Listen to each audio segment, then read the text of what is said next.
کیا جس چیز کی انسان آرزو کرتا ہے وہ اسے ضرور ملتی ہے؟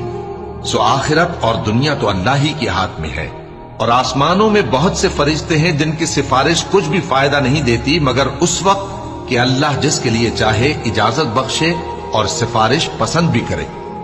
جو لوگ آخرت پر ایمان نہیں لاتے وہ فرشتوں کو لڑکیوں کے نام سے موسوم کرتے ہیں، حالانکہ ان کو اس کی کچھ خبر نہیں۔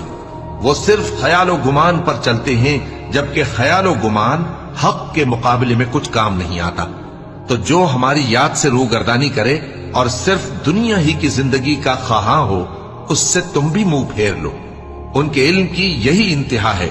تمہارا پروردگار اس کو بھی خوب جانتا ہے جو اس کے رستے سے بھٹک گیا، اور اس سے بھی خوب واقف ہے جو رستے پر چلا۔